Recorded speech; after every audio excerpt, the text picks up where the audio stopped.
কোরআন ও হাদিসের পার্থক্য, কোরআন ও হাদিসের বৈশিষ্ট্য, কোরআন কি হাদিস কি, আমরা কি মানব বা কি মানছি, এইসব বিষয়গুলো নিয়েই আজকে আমার এই আলোচনা।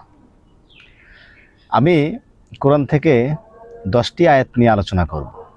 কোরআনের 10টি আয়াত নিয়ে আলোচনা করব। কোরআন মানার বা কোরআনের প্রতি আহ্বান করার শক্তিশালী বা 10টি আয়াত, এই শক্তিশালী 10টি আয়াত আপনাদের মাঝে উপস্থাপন করব। এই 10টি আয়াত দ্বারা আল্লাহ বোঝাচ্ছেন কি আর আমরা করছি কি। আল্লাহ যেটা আমাদেরকে বোঝাচ্ছেন বা যেটা আল্লাহ আমাদেরকে বলছেন তার বিপরীতে আমরা কথা বলে যাচ্ছি, কাজ করে যাচ্ছি, আল্লাহর আদেশকে ভাইলেশন করে যাচ্ছি।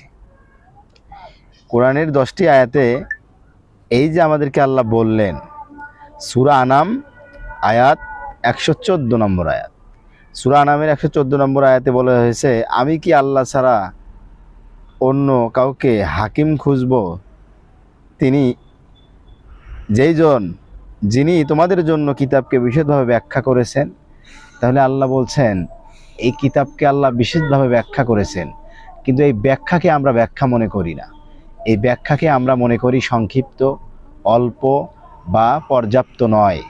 আমরা এই কোরআনকে সেটা মনে করি, কিন্তু এখানে মূল বিষয়টা হচ্ছে কি, একমাত্র হুকুমদাতা আল্লাহ আর তার বিধান একেবারে পরিপূর্ণ। একমাত্র বিধানদাতা আল্লাহ আর আল্লাহর বিধান, আল্লাহর যে কোরআনটা রয়েছে এটা একেবারে পরিপূর্ণ। এখানে বিন্দুমাত্র সংক্ষিপ্ত বা শর্ট নেই, কমতি নেই।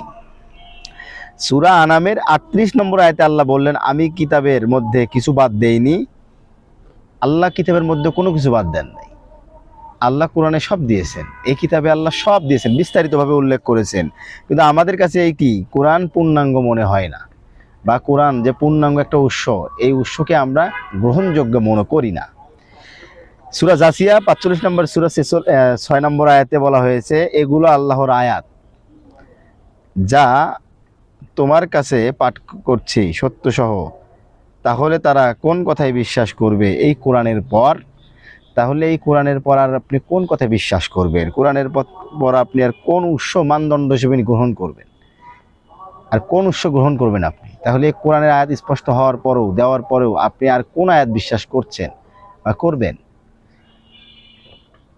সূরা মাইদার 48 নম্বর আয়াত, আমি তোমার কাছে সত্যসহ কিতাব অবতীর্ণ করেছি যা পূর্বের কিতাবের সত্যতা প্রমাণ করে ও তার রক্ষা করে। তাহলে আল্লাহ সূরা মাইদার 48 নম্বর আয়াতে বললেন, তাহলে পূর্বের কিতাবকে সত্যায়ন করে এই কিতাব।